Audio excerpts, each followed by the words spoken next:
Thank you so much for being with us. As I've said over the last course of several episodes, that using legislation in the government to protect our kids from the debauched left is back in style, and that was no different this week. At the beginning of this week, in fact, you have Senator Dan Sullivan's bill that would bring librarians both in the school and at your county public libraries underneath existing obscenity laws. So if you have libraries that are peddling books and sexualizing kids, telling them, and there was some very graphic detail from some witnesses testifying for this bill, testifying for the need of this bill on Monday. If you're opposed to that, this is going to be a good thing. Not only that, but it also sets up a system where parents can appeal to their elected officials. And it's actually genius. This is a bill by Senator Dan Sullivan, and we're going to get into this, and we're going to show you the committee meeting from earlier in the week. Now, a lot of you are busy. A lot of you are working hard to take care of your family, to put food on the table, and you don't have time to go down to the Capitol to attend these meetings, much less watch them online. But thankfully, I have the time to do it, and that's why we're going to keep you updated on what's going on here in the state of Arkansas. But before we get to Senator Dan Sullivan's bill, SB 81, Senator Gary Stubblefield has a piece of legislation that is also controversial. It's called SB 199. Now, it's controversial amongst the lefties, amongst those who are, in the LGBT enclave. It's not controversial among Republicans, but it's Senate Bill 199, and this is where we're going to start our video footage today, because there's just something that I just have to say. I am so proud of these legislators who are standing up courageously to the left. That goes for Senator Stubblefield and Senator Sullivan and others as well, because they really are not letting the arguments of the left, or the arguments that the mainstream media would love to be useful against Republicans and against conservatives. They're not letting it get to them. And as a matter of fact, they're ignoring a lot of them because they are preposterous arguments, and they're not wasting time on some of these arguments. And I actually like it. It's the left might describe it as flippant. I would say that it's a good thing, because we're not going to be flippant about the safety of our kids. And so when you come at us with these bogus arguments, and we're about to see one, we are going to dismiss them, because we're in the middle of essentially legislative triage, where we're trying to save as many kids as we can, much like on the pro-life issue back in the day, when we knew, before Dobbs, before Roe versus Wade was overturned, we knew that the left was going to challenge our legislation in court, our pro-life legislation here in Arkansas in court, but we did it anyway because of the urgency to try to save as many kids as we can, because what else are you going to do, right? We have the same type of urgency here, although our problems are a lot more solvable here, because we don't have some looming evil Supreme Court decision that essentially took the state's right to have these debates. Right now, every state is having the debate on whether or not doctors should be able to chemically castrate children. Every state is having the debate on whether or not drag queen story hour is a good thing for kids, sexualization of kids. Everyone's having the debate, and there's going to be, I think, a lot of Christian red states that are all going to come to the same conclusion, and they may come at it different ways. Gary Stubblefield's bill is a medical malpractice bill, SB 199, and it was addressed Monday right before Dan Sullivan's bill to criminalize librarians who would break obscenity laws by essentially peddling smut to our kids in the name of education. So this bill, SB 199, had an amendment added to it at the very beginning of the Senate Judiciary Committee on Monday, earlier this week. And you would have thought, and maybe this is because Senator Stubblefield is the chair of the Judiciary Committee and had to leave his spot and actually give it to Senator Stephanie Flowers, who is a Democrat, who the two of them earlier in the session got into it on the floor over Romans chapter 1 and whether or not the New Testament speaks to the Old Testament rules on sodomy. Of course it does. Anyway, they got into it. Anyway, so this maybe that's why this amendment process got bogged down. It certainly didn't help that Senator Clark Tucker Ivy League lawyer Clark Tucker Democrat was trying to make things difficult. Anyway, here is somebody speaking against the amendment to SB 199, an act concerning medical malpractice and gender transition in minors. This would essentially allow minors, when they become adults, to sue doctors who, gave them chemical castration drugs or went through with the surgery and that sort of thing. Because obviously we know that a lot of this is societal pressure, and a lot of this people are going to have regrets. And you have people who are giving up, in many cases, the right or the ability to reproduce at a very, very young age. Anyway, it's a whole thing. Here is one person who didn't like Senator Stubblefield's amendment to this medical malpractice law. We're going to let you hear it. My name is Reverend Marie Maynard O'Connell. I'm a parent of a trans child, and I'm a minister here in the Little Rock area. I'm speaking because this amendment does not go far enough in that it does not address the issues contained within Safe Harbor. I also have serious questions that have not been answered by Senator Stubblefield in my correspondence with him.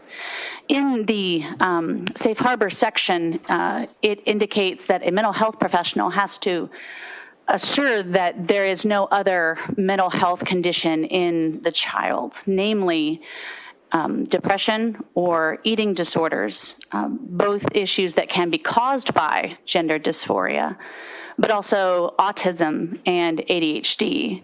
And as of yet, I'm unclear as to why autism and ADHD are diagnoses that would prevent a child from being able to have treatment. Our previous person spoke to the effects of surgery, but gender dysphoria does not always entail treatment with surgeries. Often it does entail treatment with reversible human hormones. And my concern is, as a parent whose child would otherwise fit the safe harbor designations, that if this bill passes, my child will be prevented from being able to have the treatment according to their current diagnosis. And that would be against the Americans with Disabilities Act, because my child also has one of those diagnoses mentioned. Wait for it, folks. My question, which has not been answered, is why autism and ADHD and eating disorders are listed in this bill as items that a person cannot have and receive gender dysphoria treatment. I will take questions as a parent. Thank you, Reverend O'Connell.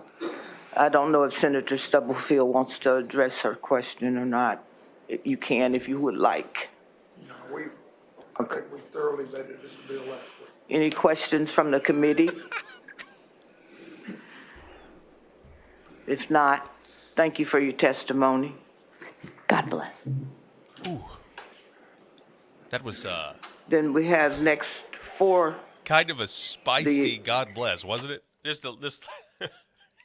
that's what I'm talking about, right? I mean, do we want to address the elephant in the room? First of all, could there be something that maybe makes Gary Stubble question the legitimacy of her opinion at all? As a reverend. I mean, if we want to go to Scripture, we could certainly raise some questions about that. But no, that was a spicy God bless. God bless. And then she's gone. So this is what I'm talking about. These Republicans have had enough, and they're not even. Look, they've got the electoral majority. They've got massive supermajorities, and so at this point, it's all about saving the kids, and that was one instance that I found quite comical, and so should you. So should all of you out there if you have labored to get to this point. I'm trying to ask everybody that we have on this program, what's it like to have, what do you think it's like to have a conservative governor in Sarah Sanders? And I love getting the responses. By the way, later on in the broadcast, we're going to be talking with State Representative Keith Brooks. Another huge development, before we get back to this, another huge development is the education bill's out, and I am hearing superintendents are, we'll just be nice, misrepresenting the bill, because that is, of course, what superintendents in the educational industrial complex has always done anytime you try to do anything in this state with education. So we're going to be talking with State Representative Keith Brooks coming up later in the broadcast about the education reform bill and what it is and, more importantly, what it isn't. But if you have any teachers out there, this is what they do. The superintendent will basically start a lot of these superintendents will basically start some sort of gossip train that eventually makes its way to teachers' lounges, and on breaks, they hear the propaganda for why we don't need to ever make any changes to our educational system, and then they come out of the teachers' lounge and they go home and they complain to their husbands and whoever will listen about how bad this is how it works. This is how it works. It's like a propaganda gossip chain, and then all of a sudden you get all of the teachers, because if a superintendent doesn't like Sarah Sanders' educational reform goals, you're going to have, the only option they have is to get the teachers worked up into a frenzy. And then you're going to be scared. Except this time it's not going to work. You can try your old tactics, but it's not going to work this time. I suspect it's not going to work. And so we'll have more on that. A little later in the show, we also have State Representative Jack Ladyman will be stopping by. It's an obscure piece of legislation, HB 1038, but it has to do with blue lights and regulating blue lights on emergency vehicles, and allowing blue lights to be put on fire trucks and ambulances, not just on police cars. And we're going to talk about that. And it's always good to just talk to any state representative anytime you get them on. We'll see what the temperature is down in Little Rock. So let's get back to this, shall we? Let me get that out of there so I can actually navigate this page a little better. So we come down to the bill, and the first thing that Dan Sullivan has to do, he also has to have an amendment, and people go back and forth on that. It seems like forever.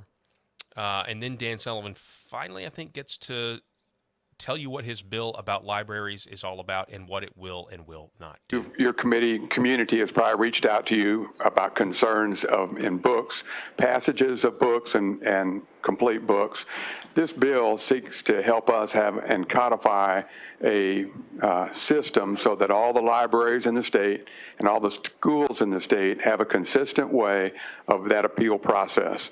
Hopefully, the goal is that folks can solve these processes and these issues at the local level. That's the goal. And I think many libraries do that. But so we're going to codify what that process is, and that's laid out in the bill. And as I said before, it starts out with a complaint, schools and public libraries, that they make a complaint to the librarian, then it goes on to a committee, and then from there, at the county level, it goes up to the quorum court or the mayor. In the school, it goes to from the librarian to... Okay, so if you don't know what he's talking about, and I'm going to let him finish, this is... there's a situation out there, specifically in Jonesboro, as well as other libraries, because I think one of the best testimonies on this was from somebody from the Washington County area. I think her name is Gloria Martin.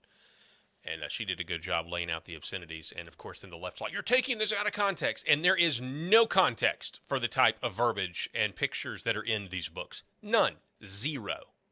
And you'll understand that when I play you that clip here in just a moment. But you probably don't want to have young people in the room, honestly. And that really tells you everything you want to know. I'm about to play you a clip from a legislative hearing, the people's business. And I am telling you that if you have kids in the room, you don't need to have them in the room because they're just going to hear words that they are not supposed to hear. They're going to hear phrases and different acts that young ears are not supposed to hear. So I'm going to do another disclaimer when we get closer to it. There were 23 people in there signed up to speak either for or against the bill on Monday for this particular piece of legislation. There's so many, and things kind of got bogged down that they ended up having to limit the amount of time each witness could speak for or against this bill to 1 minute, which actually ended up being, I felt like, great because everybody had to just get on with it and get their points out, specifically with this Gloria Martin, who ends up just coming with, right and left hooks, figuratively speaking, when it comes to pointing out what kind of problems we have in our libraries, because the left has taken over these libraries and is pushing all of this smut and on our kids. And so what Senator Sullivan here is highlighting here is that if you've got a problem with one of these books and the librarian just won't do anything about it, and the prosecutor won't, because, see, this is going to bring librarians under obscenity laws. And so if this is going to make your prosecutorial races, when you go to elect a prosecutor, this can now be a question that you ask them. If they break the obscenity laws, will you go after these libraries? So that's one avenue. They are criminalizing this. Don't make any mistake about it. But there is another way to get a book removed from the library. And if it's a public library, there's got to be a committee formed, some sort of committee, and they decide. And that decision then goes to the quorum court. So your elected representatives, they get to make the final say whether the book is good or whether the book is bad. In the school library, same thing. If your kids go into public school and there's a book that you find really offensive, you can take it before another committee that will be formed by the school, and then eventually that goes up to the school board, has the final say. Again, elected officials. And Democrat Clark Tucker was asking, well, why wouldn't you just use the courts? Why do you use elected officials? Because we elect them. And if they want to go along with the unrealistic fake realities that are being foisted upon us as a society, when the majority clearly doesn't believe that a man should be able to go into a girl's room and vice versa, and clearly doesn't believe in normalizing the gender dysphoria that is now said to be something that's a good thing, then they get voted out of office. Then they're gone. They're done. And that is why there's a real genius behind this bill, that it ends with elected officials. That is, of course, if you don't have a prosecutor who's willing to do his job. He goes on. To a committee and then to the a school board, and they have the final determination. That's what the bill seeks to do. Schools already have a process recommended. We just pulled down their process at the school and codify that so all schools will have the same system. Schools are now required to have a policy, but there's no consistency, not necessarily consistency there. So this makes that, codifies their system. The only change we made to it at the building level currently, when it goes from the school librarian to the school committee, that is can be a closed door meeting. This bill makes it subject to open meetings law. So they would have to have the meeting in front of anybody that wanted to be there and make that determination. And then if one wanted to appeal that, it would go on up to the school board, which is already elected officials. The goal, again, is to let the appeal process end with elected officials, not a bureaucracy or a committee, but the appeal process on one end ends with the mayor or quorum court. On the other end, it ends with an elected school board. To get into the bill, the first section deals with obscenity law. And obscenity law is current obscenity law. We are not changing the definition of obscenity. What we are changing is who is culpable for obscenity. Which are librarians now. Or it will be. This passed out of the committee. It's still got, work to do, work to go. They're not changing obscenity laws. So right now, if I were to go take some of that content that's in your local library, I'm sure, I don't know, The Nerdy and the Dirty is one book I know of, and I were to go hand this stuff out to kids, to children, to minors, I could be prosecuted under obscenity. Now, your librarian can't. They're trying to stop the madness. You've gone too far. The radical left of this country has gone way too far. They have way overplayed their hand, which is why Sarah Huckabee Sanders can say in her State of the Union response to, resident Joe Biden, can say the difference now is between normal and crazy. Which one are you going to pick? Because that's what most of us are seeing right now. We're not buying the commercials that we see on cable television. Most of us don't even have cable TV anymore. But a lot of people still are brainwashed, and they're buying into this narrative that this is now acceptable, but it's not acceptable. The silent majority is alive and well in America, and it's also thriving in the red state we call Arkansas. So I'm going to play for you now one of the witnesses because this was a powerful testimony.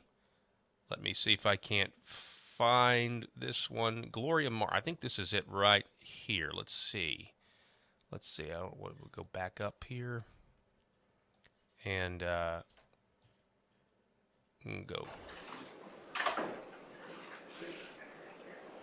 Remember, they only had 1 minute because so many people were there to testify for or against. If you will state your name, you're recognized to speak. You have 1 minute. My name is Gloria Morton with Moms for Liberty, Washington. 1 second. This is the disclaimer. If you have young ears, get them out of the room, turn the volume down on your cell phone, whatever you're going to do. You're not going to want to hear. And this is the thing the left says, well, you're taking these dirty words out of context. Those books are fine for kids. No, literally, I'm telling you, you don't want your kids to hear what she's about to say. Trust me, it's sexually explicit. And it's just snippets here or there. But if you can't even say them, if I don't even want your kids to hear them, just imagine, there is no context where these words are okay. All right, Gloria Martin. County. I am here today asking your support for SB 81 concerning libraries and obscene materials. Recently, there has been a rise in parents speaking up against sexual content found in books in their children's school and public libraries. These objectionable books are available in school districts across the states, including our own Arkansas schools. And I gave everyone a packet here. I want to just kind of briefly go over that with you. This book is gay. That book speaks of anal sex, oral sex, hand jobs, blow jobs. That book was challenged, but yet deemed appropriate. Genderqueer, you can see the images there. You've got your packet. Flamer, I wanted to read one of the excerpts off Flamer. It says, we're each busting a load into this bottle. If you don't come, you have to drink it. Ha, ha, ha. The next picture, you see those two graphics of people having sex there. There's profanity count that you can see there. Me, Earl, and the Dying Girl. This book is also available at some junior high schools in Washington County. One of the excerpts says, yeah, Earl, I'm going to eat her pussy. You can see on All Boys Aren't Blue, there's on the left column there, I'm going to read that excerpt. It says, you told me to take off my pajama pants, which I did. You then took off your shorts, followed by your boxers. Then you stood there in front of me fully erect and said, taste it. Okay. Books need boundaries. Support SB 81. Thank you for your testimony. So I took my camera off of that shot because, I mean, you know, I didn't want you guys to see me blush, but here I am. I warned you, right? I told you, get your kids out of the room, didn't I? I told you. The fact that the left thinks that there's any world where they can defend this nonsense is sick. I mean, no, it really is sick. That there's like, it's just, there's an argument to be made that what she said is suitable for kids. No, there's not. Not any moral one, not any one that's not evil. And just to be clear, that wasn't Senator Stubblefield cutting her off. They only had 1 minute. Each witness only had 1 minute to speak for or against the bill. So, yeah, there is a huge problem where we are peddling smut to kids. And I will just remind you that it would be better for a millstone to be tied around someone's neck and thrown in the ocean than to cause a little child to stumble. Now, you tell me, are those books designed to put kids on a path to righteousness, or are those books on a path are designed to put people on a path to destruction?